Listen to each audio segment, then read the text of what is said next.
Welcome, everyone, to a webinar on Zero Trust Network Access, hosted by Govplace and Palo Alto Networks. My name is Zachary Hill, and I'm the Senior Director of Strategic Technology at Govplace. Joining me is Matt Bale from Palo Alto Networks, who you'll hear from momentarily. Govplace delivers the insights to solve tomorrow's technology challenges. And what you see here is part of our proven process. Through our proven process, Govplace transforms, optimizes, and protects on the path towards mission success.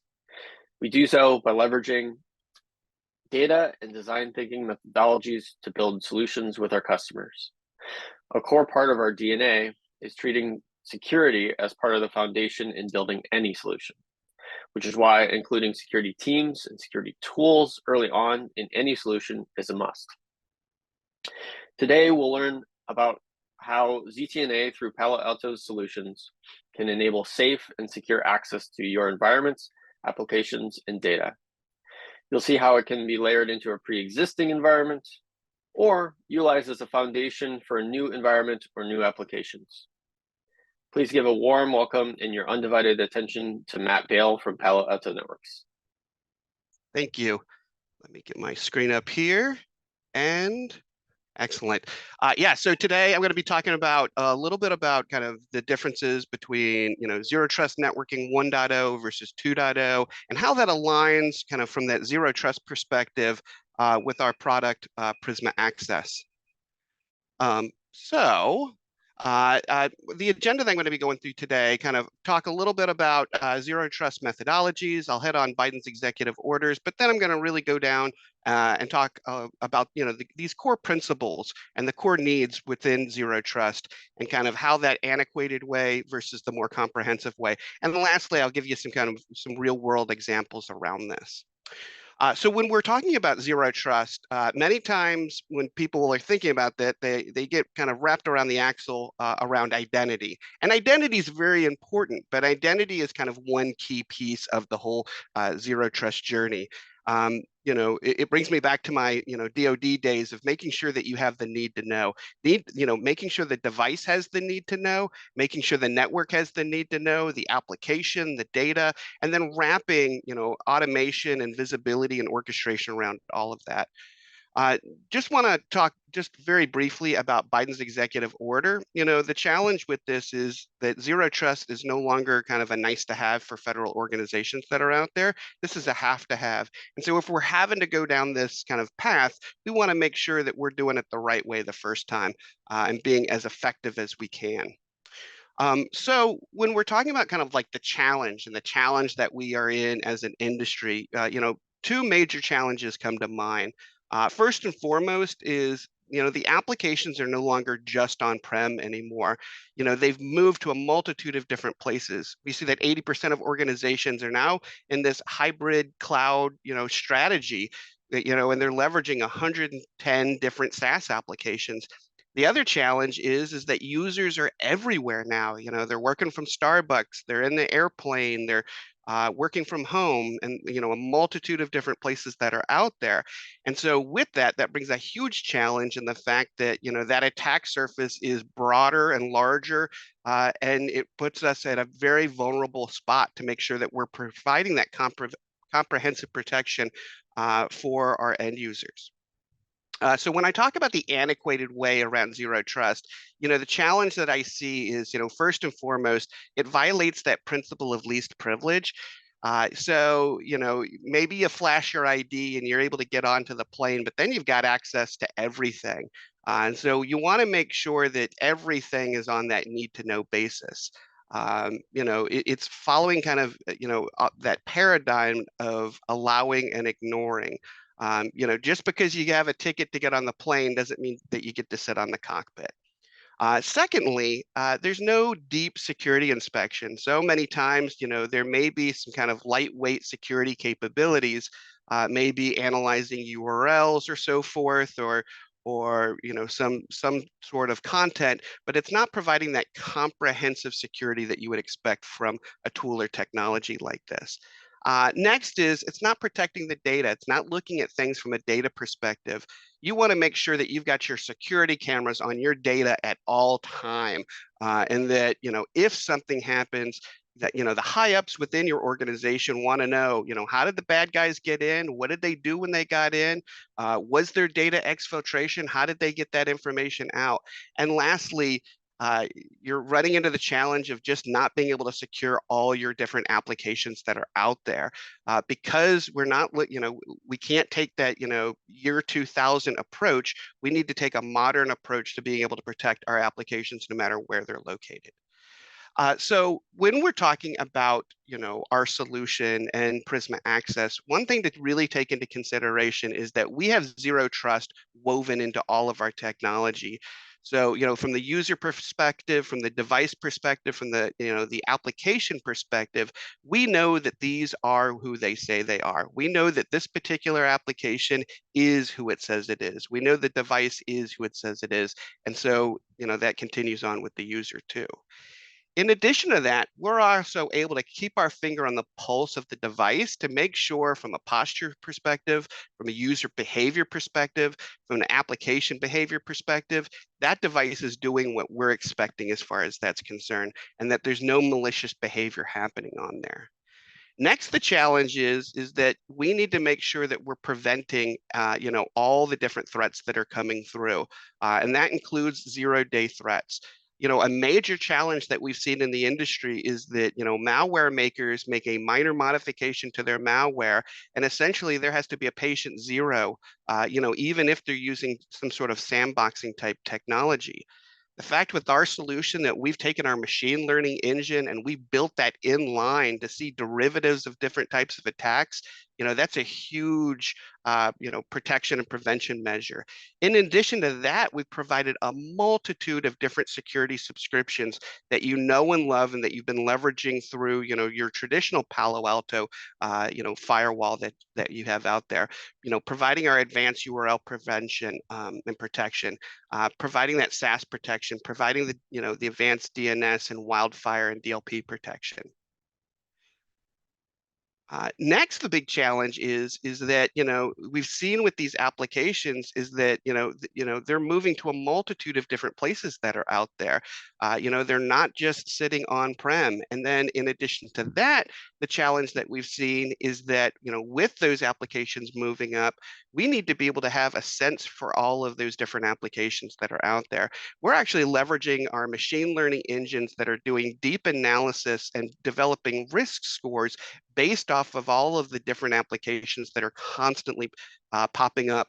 And so as a protector of your organization are able to know within a moment's notice, as these new applications that are, constantly popping up, that you're able to actually protect yourself and build policies around all of that. So when we talk about that antiquated way, first and foremost, it violates that principle of least privilege, where we're actually following through and making sure that we're doing everything on that need to know model. In addition to that the allow and ignore, where we're actually have our finger on the pulse of all of the different mobile assets that would be out there, to make sure that we're in a constant state of continuous trust and continuous validation, making sure that we're protecting our organization.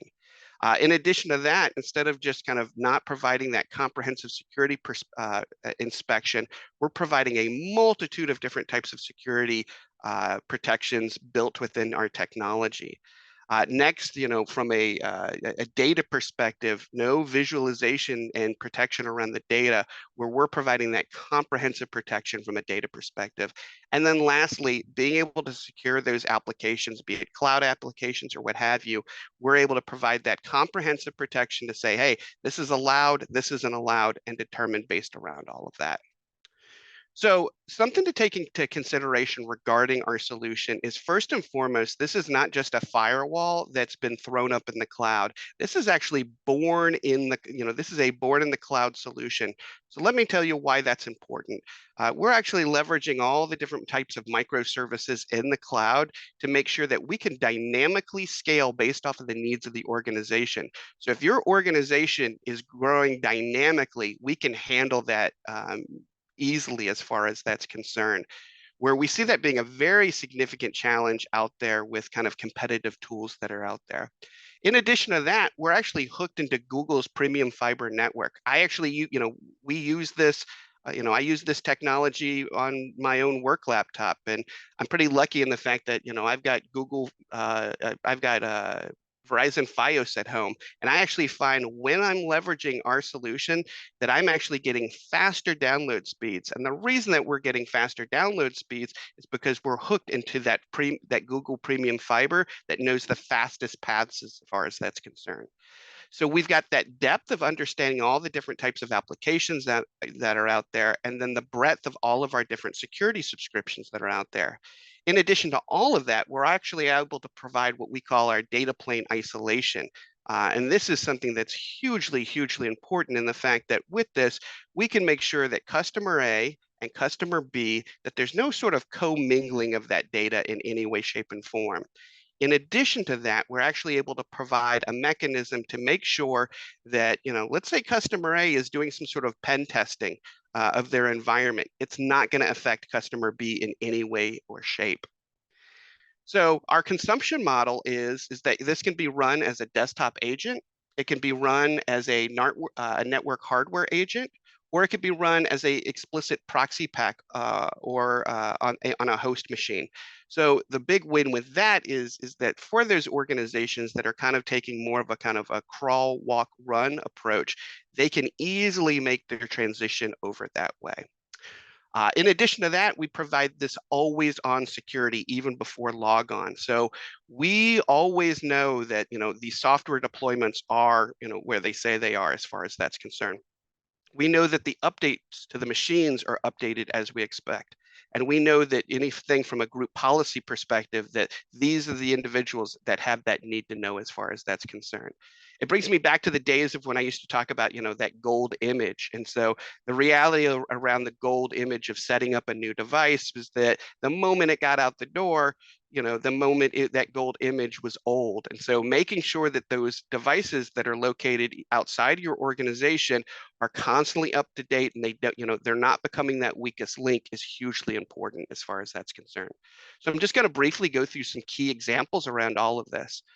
So let's take Mark, for example. So Mark wants to visit, a gambling site like ESPN, wants to download some malware and so forth. So the challenge with this, if we're talking about this in the more antiquated way, is that there's no type of check that's going on. There's none of that continuous validation. There's no sort of kind of built-in control. So he's got free reign, and the applications are just views as ports and addresses. And so, maybe they've got that kind of standard URL filtering or AV filtering, but we're not able to provide that comprehensive protection. So this is more of an example around that. So he's able to get to ESPN, but when he goes to his gambling site, that would be blocked because of the URL blocking around that. And if he goes to download, that would be blocked also. But, in this example, all he's got to do is he's got to spin up his Tor browser, connect in, and Tor has a multitude of different evasion techniques where he's actually able to get to his gambling sites and he's able to get to the downloads that he wants. Now, when we're looking at this from a more comprehensive approach, let's take Lisa, for example.